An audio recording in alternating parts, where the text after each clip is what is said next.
Meus irmãos, a paz do Senhor Jesus, tudo bem? Passando aqui para gravar-lhes mais um pão diário, e a objetividade não é outra senão deixar-lhes uma mensagem. E para tanto eu quero fundamentar a minha fala no Evangelho de Mateus. Eu estou aqui procurando na minha Bíblia, né?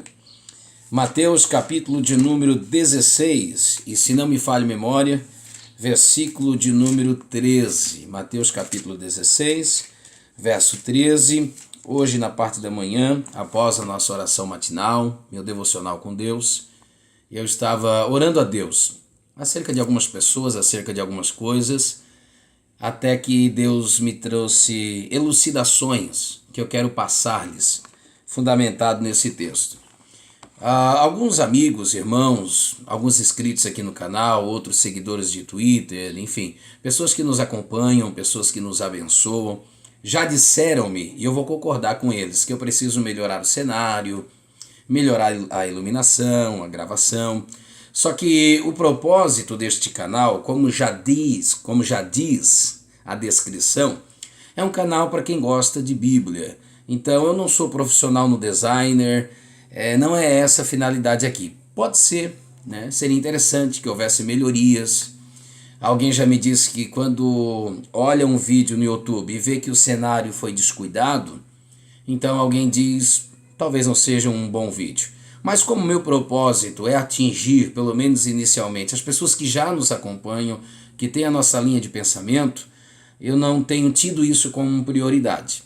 Pensando e lembrando que isso não quer dizer que eu não deva considerar ou que o conselho das pessoas seja equivocado. Não é a minha prioridade. Quem sabe a gente melhora isso, tá bom? Mateus capítulo de número 16, versículo de número 13 a seguir, eu quero trazer-lhes apenas uma ideia. E eu não estou sendo aqui radical quando eu falei sobre o cenário, tá? Eu não estou aqui fundamentando-me, por exemplo, em Deuteronômio 21:16, que diz que não é para enfeitar ou plantar árvores em redor do altar. Não é isso que eu estou dizendo, tá bom? Se bem que o mais importante do altar é o que está posto sobre ele, não o que está em volta dele. Então, o mais importante é o que é servido. Então, imagine se nós tivéssemos aqui um cenário todo decorado, mas as genuínas, sagradas escrituras não fossem expostas na sua legitimidade. Na verdade, eu chego a pensar que não existe coisa mais perigosa para a raça humana do que a palavra de Deus sendo distorcida. Eu chego a pensar que a palavra de Deus sendo distorcida é pior do que qualquer outra coisa. Jesus usou o mecanismo da pregação para atrair as pessoas a Deus. Marcos 1:38. Vamos às aldeias e pregamos ali, porque para isso foi que vinha o mundo, disse Jesus. Então Jesus usou a ferramenta, esse mecanismo de exposição, pregação da palavra de Deus. O livro de Ezequiel, né, você sabe que Ezequiel é o profeta sisudo, profeta da cara fechada, Ezequiel o profeta das visões. Ezequiel é um homem que teve muitas intempéries ministeriais, só que ele inicia comendo o livro. Isso é extraordinário. Ele inicia comendo um livro que na sua boca era doce e depois tornou-se amargo. E daí você vai ver que todas as intempéries e os reveses levantaram-se, mas ele não parou. Por quê, irmão? Porque ele comeu o livro. Então, quem come o livro, quem alimenta-se do livro, bendito seja Deus, não para. Então, o que nos fundamenta, o que nos baliza, o que nos norteia, o que nos sustenta, o que nos mantém, de fato é o livro. Quanto eu como deste livro. Mas deste livro, genuinamente este livro, né? Palavra de Deus. Então eu me propus a isso, apenas a isso, tá bom? Não estou ignorando, não estou criticando quem pensa ou faz diferente. Penso até que se houver melhorias, tá valendo, né? Mas a prioridade, palavra de Deus. Mateus capítulo 16, verso 13, a tão nominalmente conhecida como a Confissão de Pedro. E todas as vezes que você encontrar nos 4 evangelistas, né, uma descrição ou a citação do mesmo episódio, isso mostra o grau de importância, que nenhum dos evangelistas deixou de falar sobre estes. Então, diferentemente da visão do público que o evangelista narra, ele descreve. Então, se ele descreve, é porque é importante. Esse texto aqui de Mateus 16 e 13 pode ser encontrado em Marcos 8, Lucas 9, João 6, todos estão atrelados, ok?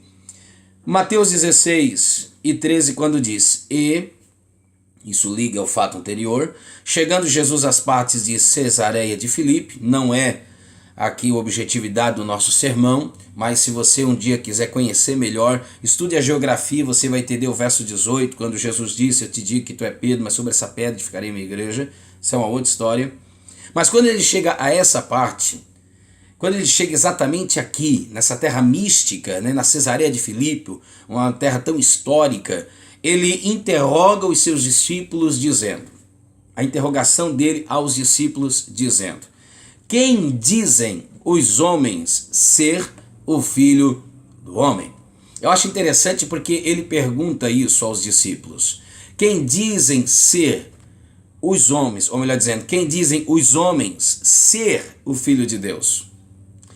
Indiferentemente do que eles digam, Jesus sabe quem ele é. Quem dizem os homens ser o Filho do Homem? Quem que eles dizem ser? Observe que palavra interessante, porque essa pergunta parece, de certa forma, ela é uma pergunta retórica, porque ela já tem a resposta na sua pergunta, no seu bojo.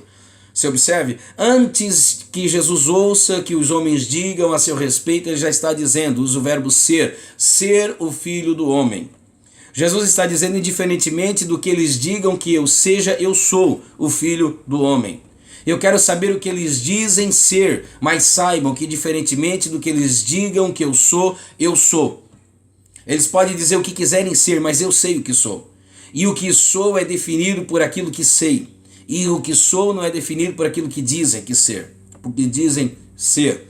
Então eu não sou o que as pessoas definem-me a meu respeito. Eu sei quem eu sou o Filho do Homem. Mas eu pergunto-lhes, o que os homens dizem? O que eles dizem ser o Filho do Homem? O que eles dizem não vai alterar o que eu sou o Filho do Homem. Ponto. Indiferentemente do que eles digam. Mas dizei-me, o que é que eles dizem? Quem dizem os homens ser o Filho do Homem? É uma enquete pessoal. E eles, os discípulos, disseram, uns João Batista, outros Elias e outros Jeremias e ainda outros um dos profetas. Então você observe que o índice de popularidade de Jesus é altíssimo. Jesus é um altíssimo nível, tem uma altíssima consideração, é por isso que provocou, tantos adversos, tantos inimigos, porque ele é comparado somente com gente da mais alta estirpe, comparado com João Batista, comparado com Elias, comparado com Jeremias ou qualquer outro dos profetas. Então disse-lhes ele, Jesus diz, e vós, quem dizeis que eu sou? Olha que interessante. Por quê? Porque Jesus pergunta o que os homens lá de fora pensam a seu respeito. O que os homens lá de fora pensam a seu respeito não muda quem ele é. Mas depois dos homens lá de fora dizerem e os seus discípulos replicarem, ele olha para os seus discípulos e diz, e vós? Como quem está dizendo, vocês têm que pensar algo diferente. Vocês têm que pensar algo ao meu respeito diferente, porque vocês estão mais próximos, porque vocês estão juntos. É muito fácil julgar a espiritualidade alheia. É muito fácil dizer o que Jesus representa para A, B, C ou D. Mas Jesus olha para mim, para você e nos pergunta, e para você? O que eu represento para você? Eu preciso ter uma representatividade diferente, porque você está mais junto, porque você está mais próximo. Pedro diz a palavra correta. Pedro diz, olha, tu és o Cristo, o Filho do Deus vivo. Mas o que os homens dizem ser? Essa é a questão em apreço. Os homens dizem que tu és João Batista. Gente, a ideia que eu quero passar é essa. Eu fiz toda essa introdução para chegar aqui. Os homens dizem que o Senhor é João Batista. Eu não sei você, mas se alguém me chamasse João Batista, eu não ficaria nem um pouco ofendido. Outros dizem que tu é Elias. Meu Deus, irmão, Elias, já pensou? O meu ministério lembrar Elias? Olha o nível.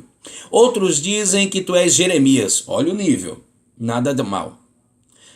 Então os homens estão dizendo coisas boas.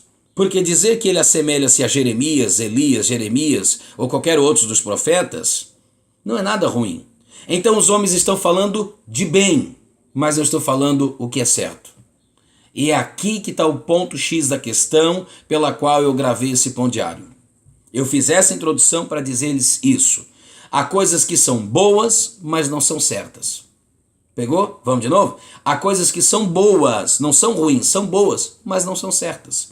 Dizer que ele é João Batista não é ruim, é bom. João Batista é bom, mas não é certo.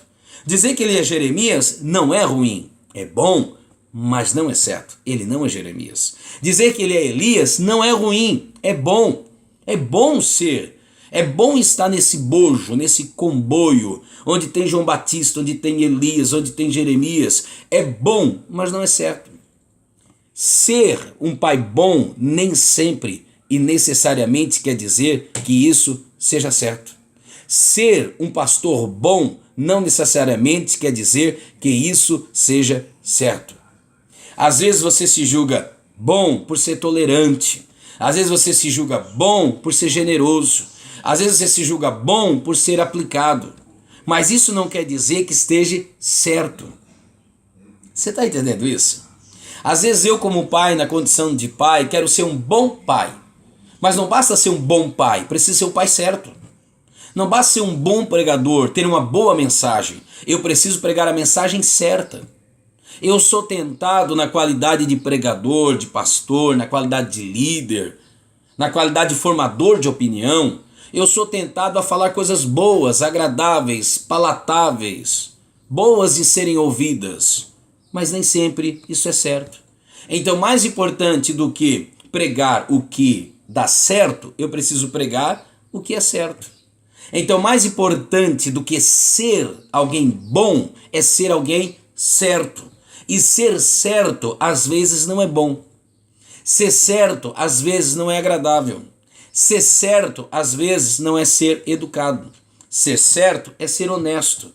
Ser certo é ser verdadeiro. Ser certo é ser correto. Ser certo às vezes é estar consideravelmente politicamente incorreto, indelicado, antiquado, cafona, obsoleto. Então talvez a minha mensagem, o meu sermão seja obsoleto para uns, cafona para outros, antiquado para outros, mas eu não tenho a obrigatoriedade de ser bonzinho. Eu preciso ser profético, eu preciso ser certo, eu preciso ser pertinente. E para mim ser profético, ser certo, ser pertinente, eu não necessariamente preciso ser bom. Há coisas que são boas, mas não são certas. Dizer que ele é Elias, Jeremias, João Batista, outros profetas, não é ruim. É bom, mas não é certo, ele não é nenhum deles. Então cuidado. Às vezes no afã de sermos bons, nos tornamos bons e errados.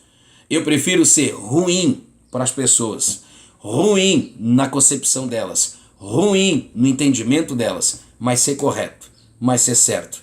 Existe uma frase que eu gosto muito.